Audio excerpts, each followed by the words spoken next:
The rain hammered against the windows of Samuel Reed's tailor shop like angry fists demanding entry. Outside, New Haven Colony looked more like a ghost town than the bustling trade center it usually was during daylight hours.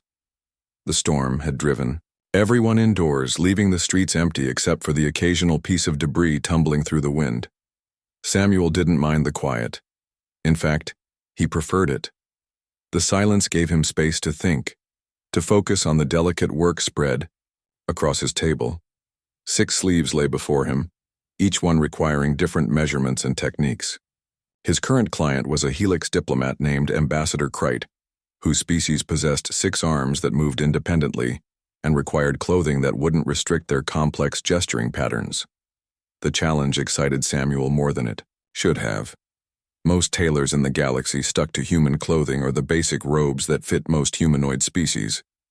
But Samuel had built his reputation on the impossible jobs.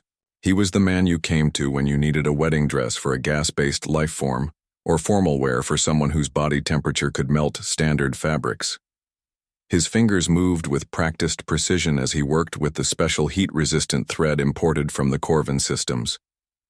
The material cost more than most people earned in a month, but Ambassador Krite had insisted on only the finest.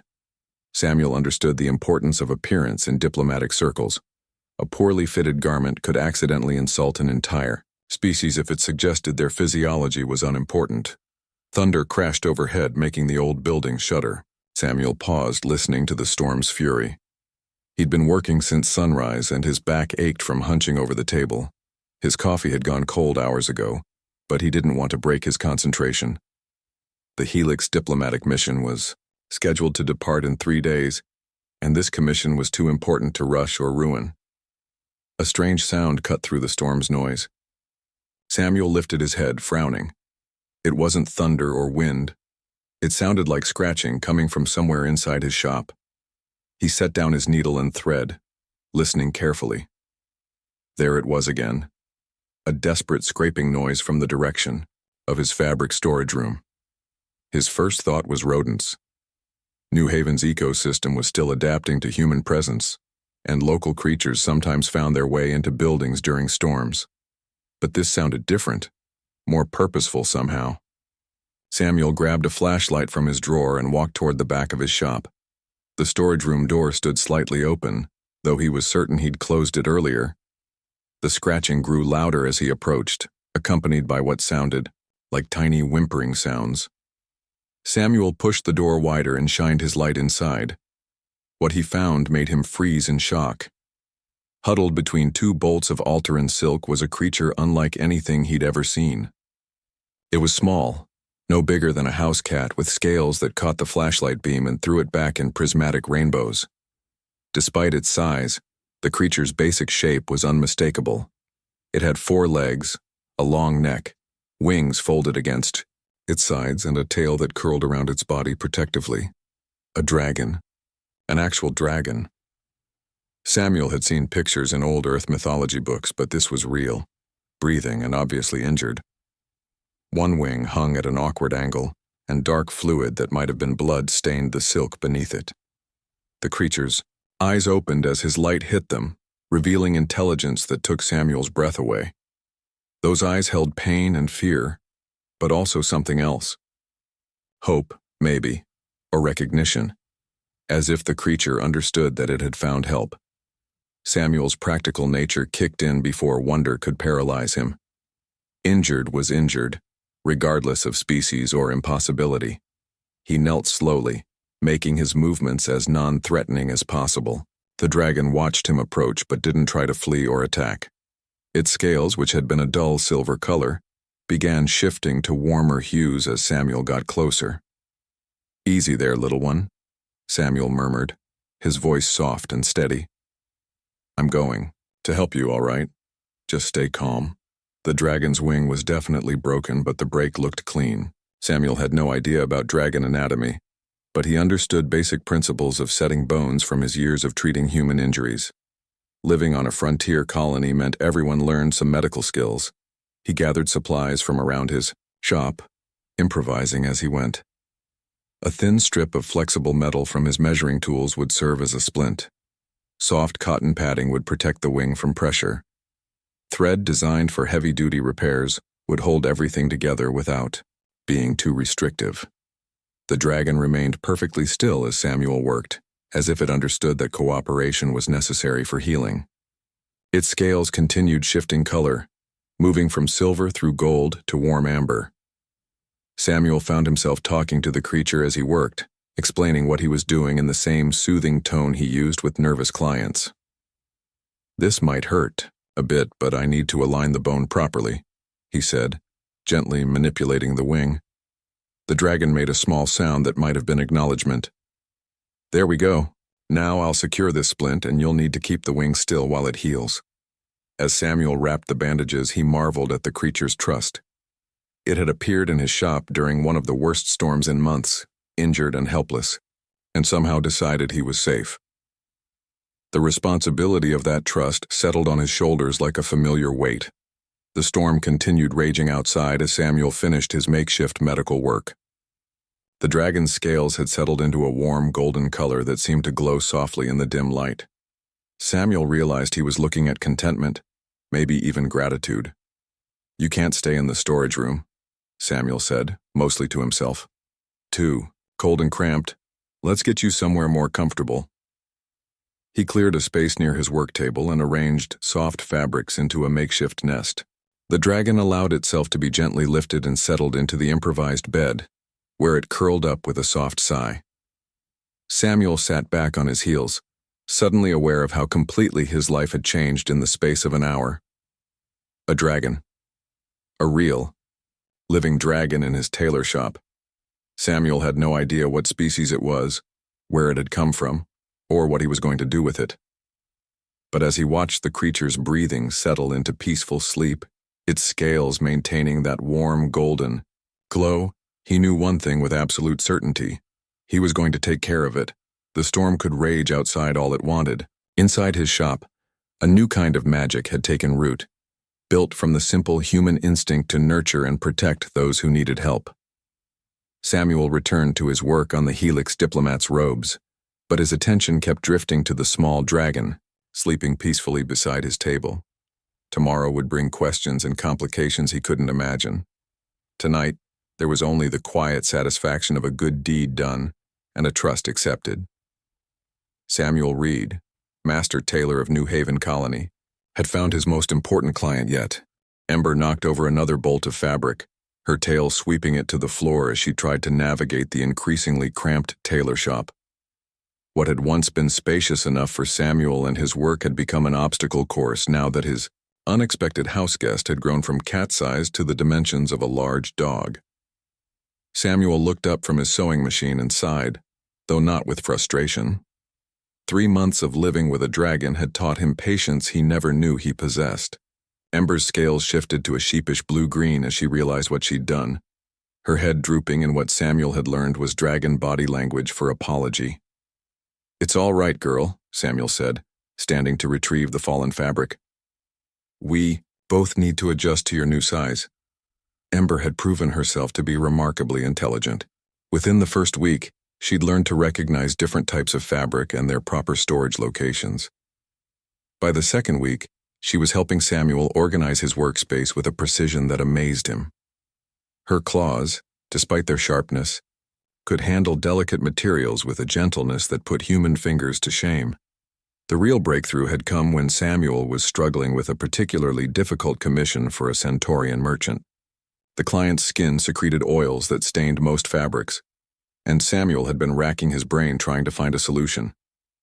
Ember had approached his work table and nudged a bolt of specialized synthetic material toward him, her scales pulsing with encouraging gold tones.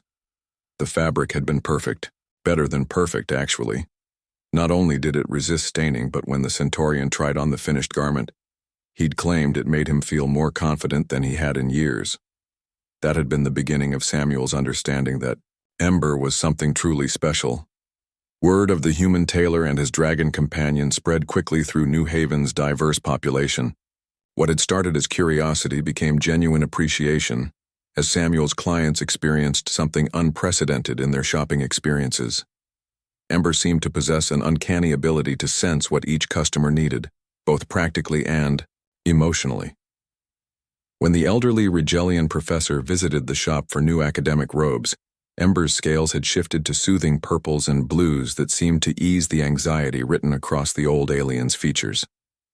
The resulting robes had not only fit perfectly, but somehow made the professor stand straighter, speak with more authority. Samuel didn't pretend to understand how Ember did what she did. He only knew that their partnership was producing results that bordered on miraculous. Customers left his shop not just with well-fitted clothes, but with renewed confidence and hope. The sound of approaching footsteps interrupted Samuel's thoughts. Through the shop window, he could see Dr. Lisa Park, the xenobiologist from the research station, examining his storefront with scientific interest. Samuel had been expecting this visit for weeks. News of Ember had reached even the most isolated. Researchers on New Haven. Dr. Park entered the shop with the measured caution of someone accustomed to studying dangerous specimens. She was a small woman with sharp eyes and graying hair, pulled back in a practical bun. Her gaze immediately fixed on Ember, who was carefully arranging thread spools by color. "Mr. Reed," Dr. Park said, her voice carrying barely contained excitement. "I've heard remarkable stories about your assistant." Ember looked up at the newcomer, her scales shifting through various shades as she assessed this new person. Samuel watched the interplay with interest. Ember had never shown fear of his customers, but she was definitely being more cautious than usual. "This is Ember," Samuel said simply. "Ember, this is Dr. Park. She studies different kinds of life forms." To Samuel's surprise, Ember approached Dr. Park without hesitation, her scales settling into warm, welcoming tones. The scientist knelt down, extending her hand for Ember to sniff. The dragon's response was immediate and positive, her scales brightening to cheerful yellows and golds. "Incredible," Dr. Park whispered. "Absolutely incredible. Mr. Reed, do you have any idea what she is?" Samuel shook his head. "I was hoping you might be able to tell me. She appeared during that big storm 3 months ago, injured and alone. I've been caring for her ever since." Dr. Park spent the next hour examining Ember with the dragon's full cooperation. She took detailed measurements, photographed the scale, patterns, and ran several non-invasive tests with equipment she'd brought from the research station. Through it all, Ember remained calm and cooperative, as if she understood the importance of the examination. "Mr. Reed," Dr. Park said finally, her voice hushed with awe. "Unless I'm greatly mistaken, this is a stellar worm. They're supposed to be extinct. More than extinct, actually. Most xenobiologists consider them mythological." Samuel felt his world shift slightly. Mythological? Ancient civilizations throughout the galaxy have legends about dragons with healing powers, Dr. Park explained. Creatures so intelligent and empathetic that they could mend not just physical wounds but emotional and spiritual damage. The stories were always dismissed as folklore because no physical evidence existed.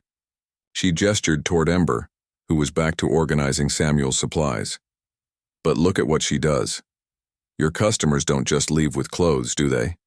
They leave transformed, more confident, happier, more at peace with themselves." Samuel nodded slowly.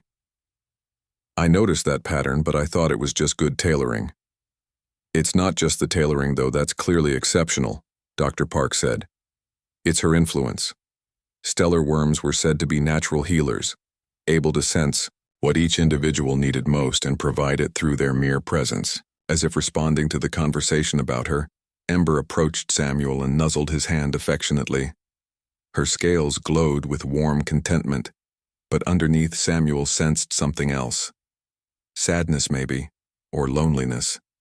"If she's the last of her kind," Samuel said quietly, "then she's alone in a way I can't even comprehend." Dr. Park nodded gravely. "The legends say the stellar worms disappeared because their own empathy became too much to bear. They felt everyone's pain so deeply that they eventually withdrew from contact with other species entirely."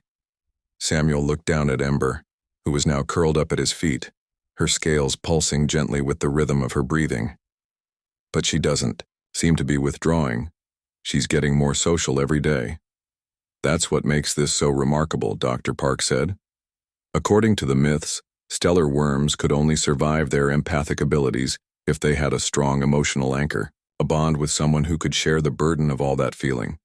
The implications of Dr. Park's words settled over Samuel like a warm blanket. Ember hadn't just chosen his shop as a place to recover from her injuries. She'd chosen him as her anchor, her partner in the impossible task of healing others while remaining whole herself. Dr. Park gathered her equipment but paused at the door. Mr. Reed, I have to ask, have you considered what this discovery means? If word gets out that you're harboring the last stellar worm, you'll have every xenobiologist, government agency, and corporate research division in the galaxy knocking on your door. Samuel looked around his modest shop, then down at Ember, who was watching him with those impossibly intelligent eyes. Are you going to tell them? Dr. Park was quiet for a long moment. I should report this to the Galactic Preservation Society. It's my duty as a scientist. She paused. But I've seen what you two accomplish together. I've seen how your customers leave this place. Maybe some discoveries are too important to be locked away in laboratories. After Dr. Park left, Samuel sat in his chair with Ember curled up beside him. The dragon scales showed deep blues and purples, colors Samuel had learned indicated serious thought or contemplation. So you're special after all, Samuel said softly, running his hand along Ember's neck. Not that I didn't already know that. Ember's scales shifted to warm gold, and she pressed her head against Samuel's leg with gentle affection. In that moment, Samuel understood something profound. Ember wasn't just a dragon he was caring for. She was his partner, his friend, and perhaps most importantly, his responsibility to protect. Whatever challenges lay ahead, they would face them together. Samuel Reed had become more than a tailor. He was now the guardian of something precious and irreplaceable, and he intended to prove worthy of that trust. The transformation of Mrs. Helena Voss was the moment Samuel truly understood what he and Ember had become together. The elderly Terran woman had entered his shop wrapped in grief so thick it seemed to follow her like a shadow. Her husband of 47 years had died in a mining accident on the asteroid belt, and she'd come to New Haven to settle his affairs before returning to Earth alone. She needed a dress for the memorial service, she'd explained in a voice barely above a whisper. Something black and simple. Nothing fancy. Helena Voss looked like she wanted to disappear entirely, as if the right clothing might make her invisible to her own pain. Samuel had nodded and begun taking measurements. But Ember had other ideas. The dragon approached Mrs. Voss with unusual deliberation, her scales cycling through deep blues and soft silvers. Then she'd done something Samuel had never seen before. Ember had gently touched her nose to a bolt of midnight blue fabric that Samuel rarely used, one woven with threads that seemed to hold starlight within their fibers. Not black, Samuel had found himself saying, though he hadn't planned to contradict his customer's wishes. This blue. Trust me. Mrs. Voss had looked skeptical, but something in Samuel's certainty or perhaps in Ember's gentle presence had made her nod agreement. Over the next 3 days, Samuel crafted what became the most important garment of his career. The dress was technically perfect, but that wasn't what made it special. As Samuel worked, Ember remained constantly present, her scales glowing with warm, comforting colors. Somehow her presence seemed to weave itself into the fabric along with the thread. When Mrs. Voss tried on the finished garment, the change was immediate and profound. The dress didn't just fit her body. It embraced her spirit. The midnight blue brought out the color in her eyes, making them shine instead of appearing hollow with grief. The cut emphasized her dignity and grace rather than her fragility. Most importantly, when she looked in the mirror, Mrs. Voss stood straighter. The shadow of despair that had followed her seemed to lift, replaced by something that might eventually become hope. I feel like Harold would want to see me in this, she'd whispered, touching the fabric with wonder. I feel like he'd want me to remember that life is still worth living. Mrs. Voss had left the shop walking with purpose instead of shuffling. She'd paid Samuel's fee and added a tip that spoke to the true value of what she'd received. Word of that transformation spread through New Haven's Terran community like wildfire. Within 2 weeks, Samuel's appointment book was completely full. Aliens and humans alike sought him out, not just for clothing, but for the experience of being truly seen and understood. Each client left with more than expertly tailored garments. They left with renewed confidence, clarity of purpose, or simple peace with themselves. The Rigelian merchant who'd been struggling with business negotiations received a jacket that seemed to enhance his natural authority. The young Altaran artist discovered her creative voice while wearing a flowing robe that moved like captured music. The injured war veteran found dignity again in a uniform adapted to his prosthetic limbs. Samuel began to understand that Ember's gift wasn't magic in any supernatural sense. It was something far more profound. The dragon could sense what each person needed most and somehow communicate that need to Samuel through her presence and behavior. Together, they created clothing that addressed not just physical requirements, but emotional and spiritual ones.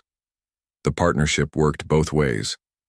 Samuel's human intuition for design and craftsmanship provided the foundation that allowed Ember's empathic abilities to manifest in tangible form. Without him, her gift would have no outlet. Without her, his skills would remain merely technical, however excellent. Their success brought unexpected challenges. Richard Kane, a representative from the Corporate Trade Alliance, arrived on a Tuesday morning with a smile too wide and eyes too sharp. He wore an expensive suit that screamed mass production despite its quality materials, and he carried himself with the confidence of someone accustomed to getting what he wanted. "Mr. Reed," Kane said, settling into the client chair without invitation, "I represent some very interested parties who've heard remarkable things about your work." Samuel continued pinning the hem of a formal robe for Ambassador Kreit, who was returning for a second commission after being promoted within the Helix Diplomatic Corps. Ember, sensing tension, had positioned herself between Samuel and Kane, her scales showing cautious yellows and oranges. "I'm always pleased to hear that. Clients are satisfied," Samuel said diplomatically.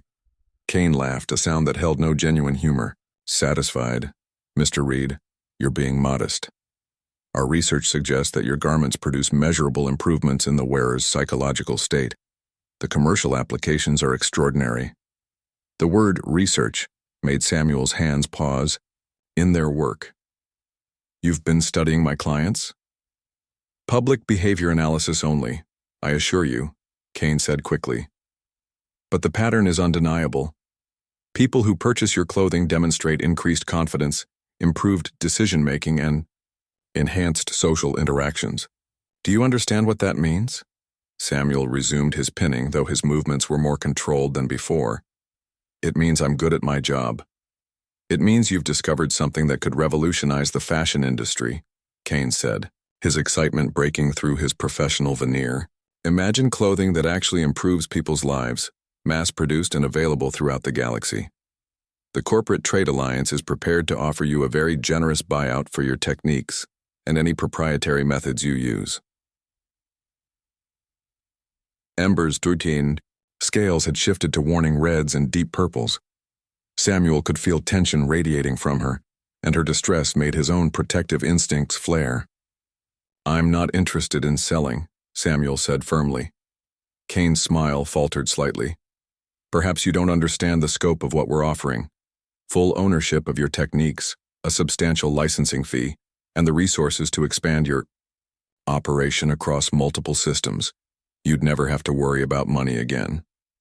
And my clients would receive mass-produced clothing instead of individually crafted pieces," Samuel said.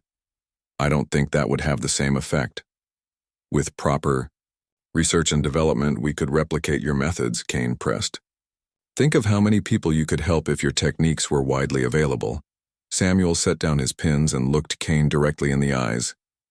"Mr. Kane, what I do here isn't a technique that can be replicated in a factory. It's a relationship between craftsman, assistant, and client. It requires individual attention, personal connection, and genuine care. Those things can't be mass-produced." Kane's expression hardened. "Mr. Reed, I hope you'll reconsider. The Corporate Trade Alliance doesn't like to take no for an answer, particularly when there are potential safety concerns about unregulated practices." The threat was subtle, but clear. Samuel felt Ember tense beside him, her scales now showing, deep reds that indicated genuine anger. He placed a calming hand on her neck, both to reassure her and to restrain any aggressive response. "I believe our conversation is finished," Samuel said quietly. "Please leave my shop." After Kane departed, Samuel found himself shaking slightly with delayed reaction. The Corporate Trade Alliance had vast resources and fewer scruples than most governmental bodies. If they decided to pursue their interest in his work, they could make his life very difficult. Dr. Park arrived later that afternoon, her expression grave. "Samuel, I've heard concerning rumors. Someone's been asking questions about you and Ember around the colony. Official questions." Samuel's heart sank. "What kind of questions?" "The kind that suggests someone knows exactly what Ember is," Dr. Park said. "The Galactic Preservation Society has protocols for handling extinct species discoveries. If they classify Ember as a critical specimen—" She didn't need to finish the sentence. Samuel understood the implications. Ember could be removed from his care for proper scientific study and species preservation. The bond they'd formed, the healing work they did together, would mean nothing compared to the potential value of the last stellar worm. That night, Samuel sat in his shop with Ember curled up beside his chair. The dragon scales showed deep blues and purples, the colors of worry and contemplation. She seemed to understand that their peaceful existence was under threat. "We've built something special here, haven't we?" Samuel said softly, running his fingers along Ember's neck. "Something that helps people and brings joy to their lives." Ember's scales shifted to warm golds, her way of agreeing with him. "I won't let them take you away," Samuel promised. "Whatever it takes, we'll find a way to stay together and keep doing this work." Outside, New Haven Colony continued its nightly routine, unaware that within the modest tailor shop, a human and dragon were preparing to defend something precious, against forces that saw only profit and scientific opportunity, where they had created love and healing. Samuel Reed had learned to fly alongside his dragon companion, not with wings, but with purpose. Now he would learn whether that was enough to keep them both from falling. The armed transport ships descended from orbit like mechanical vultures, their sleek hulls reflecting the morning sun as they settled onto New Haven's main landing platform. Samuel watched through his shop window as uniformed figures emerged from the vessels, their movements precise and purposeful. Even from a distance, he could see the insignia of the Galactic Preservation Society emblazoned on their equipment. They had come for Ember. The dragon pressed against Samuel's legs, her scales shifting through nervous patterns of silver and pale blue. She understood the threat these newcomers represented, though Samuel wondered how much of that understanding came from his own fear radiating through their bond. Dr. Park burst through the shop door without her usual courtesy of knocking. Her hair was disheveled and her breathing labored as if she'd run across the entire colony to reach them. "Samuel, you need to hide her," Dr. Park gasped. "Commander Hayes arrived this morning with full authorization from the Preservation Society. They're classifying Ember as a Class 1 extinct species recovery." Samuel felt his stomach drop. Class 1 meant immediate removal, no appeals, no consideration for existing circumstances. In the eyes of the law, Ember was no longer his companion, but a scientific specimen that belonged to the galaxy at large. "How long do we have?" Samuel asked, though he suspected he already knew the answer. "They're conducting preliminary scans of the colony now," Dr. Park said. "Maybe an hour before they locate her biosignature." Samuel looked down at Ember, whose scales now showed determined patterns of gold and red. She met his eyes with a gaze that held both trust and resignation, as if she'd always known this moment would come. "I won't hide," Samuel said quietly. "Running would only make things worse. We'll face this together." The confrontation came sooner than expected. Commander Hayes arrived at the shop within 30 minutes, accompanied by 2 armed guards and a scientist carrying scanning equipment. Hayes was a tall, rigid man with graying hair and eyes that seemed to catalog everything they saw. His uniform was immaculate, his bearing military, and his expression showed the kind of certainty that came from never questioning orders. "Mr. Reed," Hayes said without preamble, "I am Commander Hayes of the Galactic Preservation Society. You are harboring a stellar worm without proper authorization or containment protocols. Samuel stepped forward, placing himself between Hayes and Ember. Her name is Ember and she's not harbored. She's my partner. Hayes's expression didn't change. The creature is the last known survivor of an extinct species. Under Galactic Preservation Code 774, it must be transferred to appropriate scientific facilities for study and potential species restoration. She's not a creature or an it, Samuel said, his voice growing stronger despite his fear. She's intelligent, she has feelings, and she's chosen to be here. You can't just take her against her will. Mr. Reed, you are allowing sentiment to cloud your judgment, Hayes replied coldly. This specimen represents the potential salvation of an entire species. Your personal attachment is irrelevant compared to that scientific imperative. As Hayes spoke, more people began gathering outside the shop. Word of the confrontation had spread quickly through New Haven's close-knit community. Samuel could see familiar faces pressed against his windows. Mrs. Voss in her healing blue dress, Ambassador Kreit in his diplomatic robes, the young Altaran, Artis, the war veteran, dozens of others whose lives had been touched by his and Ember's work together. Commander, Dr. Park interjected, I've studied the creature extensively.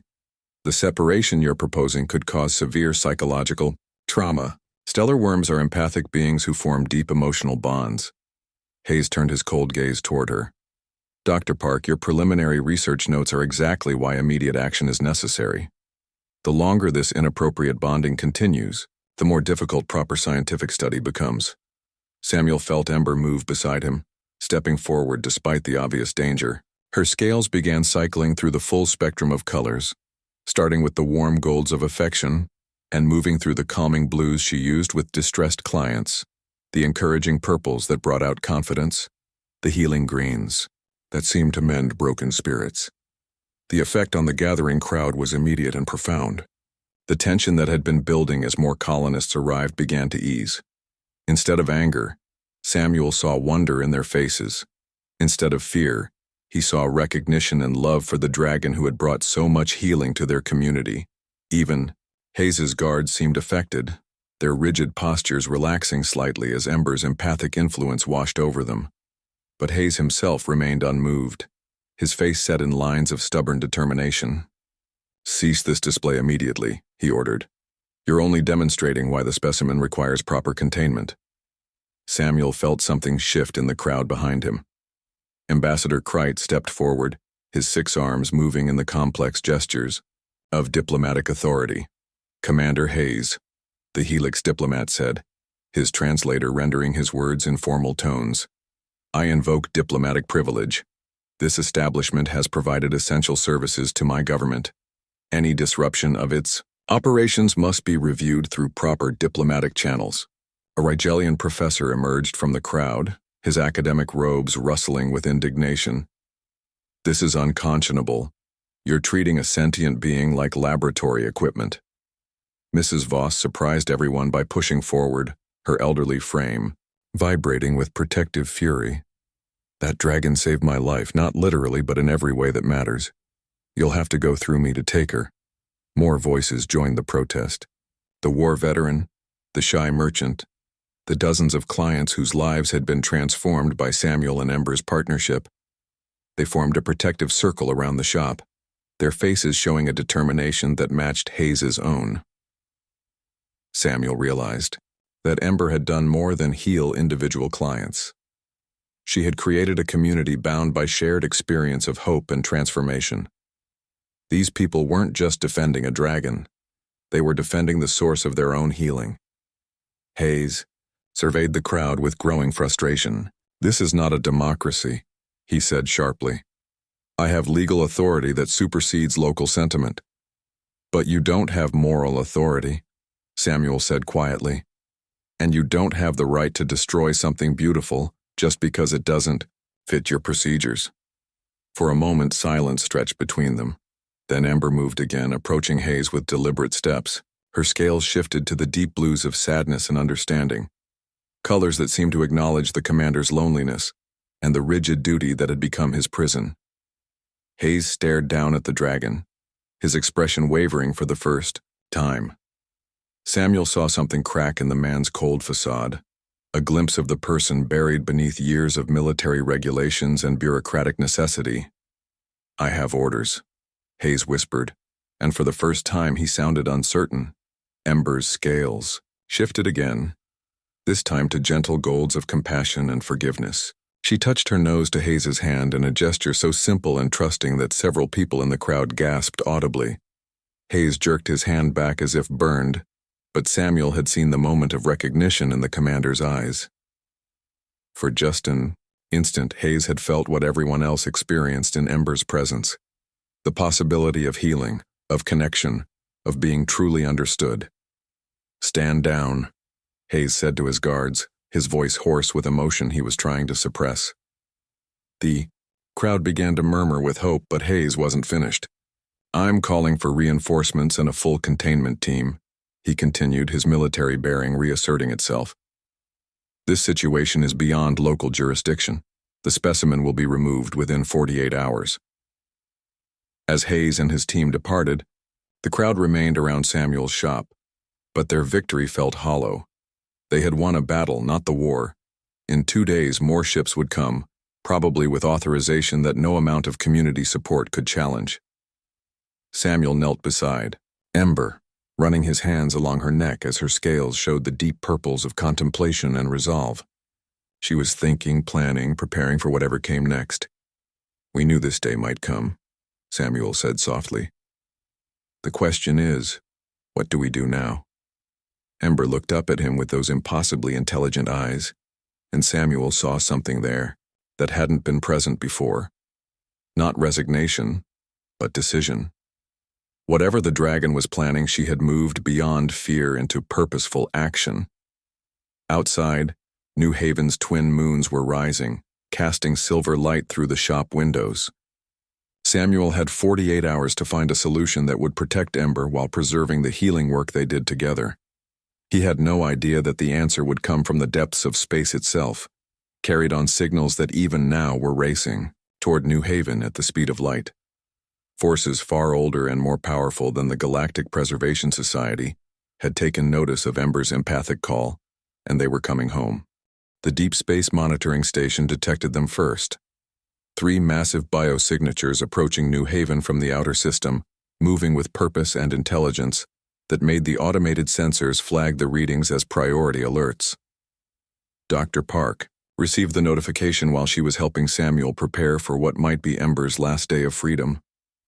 "This is impossible," Dr. Park whispered, staring at her datapad with wide eyes. "Samuel, you need to see this." Samuel looked up from the formal protest letter he'd been writing, though he knew it would accomplish nothing against Commander Hayes's reinforcements. "What is it?" 3 more stellar worms, Dr. Park said, her voice filled with awe. "Ancient ones based on their size readings. They're heading directly for New Haven." Ember, who had been listlessly arranging thread spools in patterns that seemed to reflect her troubled mood, suddenly lifted her head. Her scales blazed with colors Samuel had never seen before, brilliant golds and silvers that seemed to pulse with their own inner light. She moved to the shop window and looked up at the sky, making soft sounds that resonated with harmonics beyond human hearing. "She's calling to them," Dr. Park breathed, "or they're calling to her." The dragons arrived at sunset, their forms silhouetted against New Haven's orange sky like legends come to life. They were massive compared to Ember, each one easily the size of a small building, their wings spanning distances that blocked out sections of the horizon.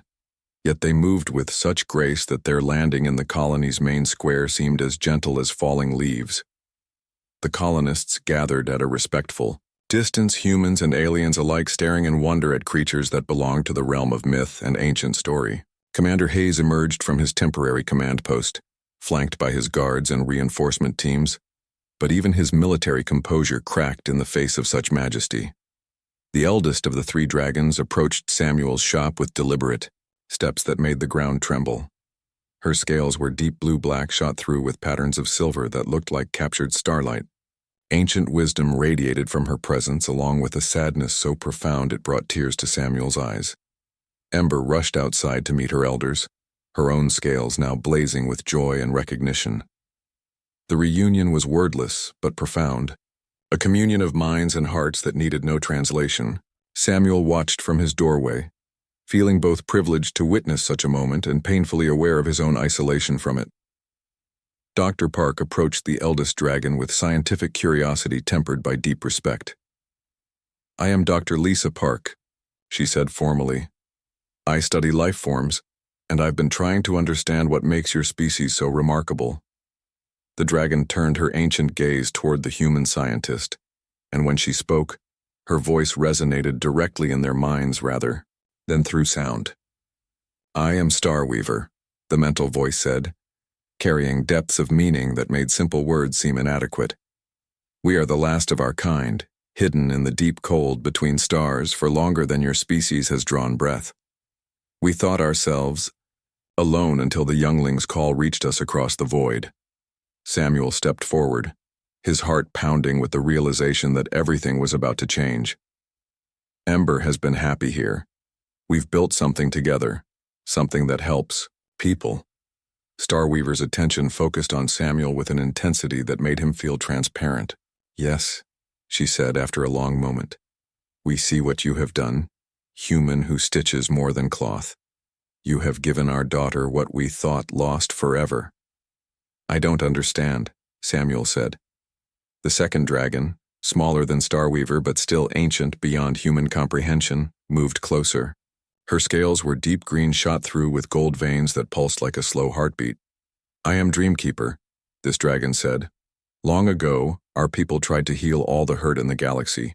We absorbed pain and fear and loneliness until it became too much to bear. We withdrew from other species because our empathy was destroying us." The third dragon, his scales a shifting pattern of deep purples and blues, completed the explanation.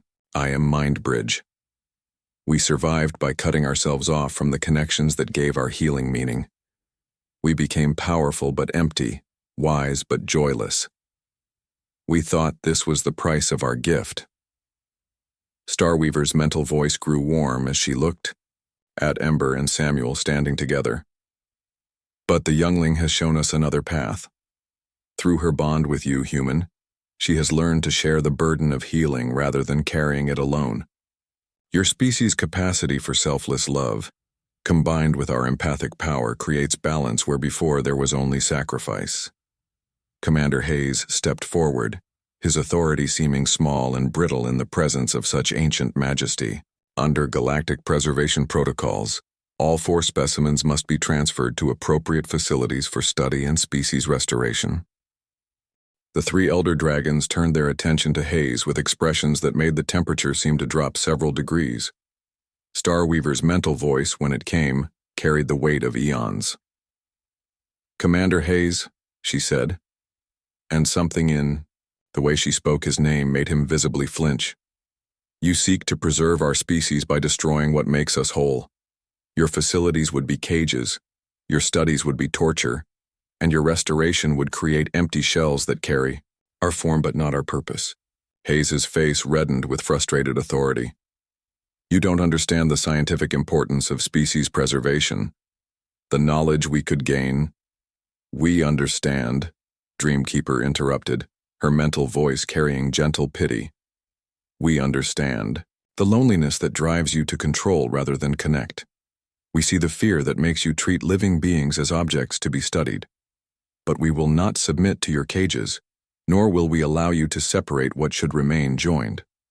Mindbridge added his voice to the collective response. "The youngling and her human have created something new. Not just stellar worm, not just human, but a partnership that transcends the limitations of either species alone. This is not preservation, Commander. This is evolution." Samuel felt the weight of decision settling on his shoulders. The elder dragons were offering Ember a choice: return with them to rebuild their species among the stars, or remain with him to continue their healing work, but be forever separated from her own kind. "What does Ember want?" Samuel asked, though the question broke his heart to voice. Ember approached him, her scales showing patterns of deep thought mixed with unwavering love. When she touched her nose to his hand, Samuel felt the rush of her mental presence clearer and stronger than it had ever been before. Through their connection, she showed him her vision, not the choice between her species and their partnership, but a future where both could exist together. Healing houses throughout the galaxy, where trained humans worked with dragon partners, to mend not just clothes but spirits. A new way forward that honored both species while creating something greater than either could achieve alone. "She wants to stay with you," Starweaver said, translating Ember's wordless communication. "But she also wants to share what she has learned. The youngling proposes that we establish new partnerships, new bonds between our peoples." Dr. Park stepped forward, her scientific mind grasping the implications. "You're talking about a fundamental shift in how interspecies cooperation works, not just coexistence but actual symbiotic relationships."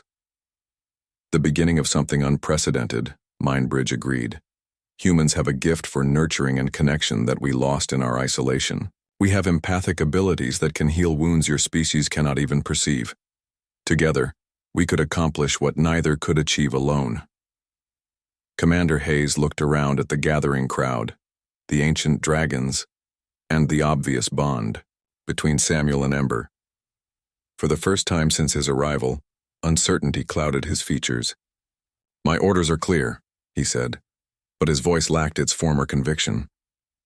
"Your orders assume that separation and control are the only ways to preserve what is valuable," Starweaver replied. "But preservation without purpose is merely prolonged death. What we offer is life, growth, and service to others." Hayes was quiet for a long moment, his rigid military bearing warring with something deeper. Finally, he looked directly at Ember, who met his gaze with scales showing compassionate understanding. "Stand down," Hayes said to his teams. "All units return to base. This situation requires further evaluation." As the military forces departed, leaving the square to the colonists and dragons, Samuel felt the future reshaping itself around them. Ember pressed against his side, her scales blazing with joy and anticipation. The elder dragons began discussing practical matters with Dr. Park, planning research stations and training programs that would formalize the partnerships they envisioned. Samuel Reed, Master Tailor of New Haven Colony, looked around at the impossible scene surrounding him. Dragons and humans working together, planning a future that honored both species while serving something greater than either could achieve alone. He returned to his shop with Ember at his side, followed by Starweaver, whose ancient wisdom would help guide their first attempts at teaching others what they had learned together. The modest tailor shop that had begun as a place for fitting clothes would become the first healing house, where the art of mending would encompass far more than fabric. Years later, when Samuel's hair had turned silver and his hands moved with the practiced grace of a master teacher, he would watch young humans and newly hatched dragons learning to work together. Each partnership was unique, each bond sacred, but all of them built on the foundation he and Ember had discovered, that love shared is love multiplied, and that healing is only possible when no one has to carry the burden alone. The galaxy was vast and full of wounds that needed mending, but Samuel Reed and Ember had proven that with patience, compassion, and the courage to trust across species lines, even the deepest hurts could be healed one stitch at a time.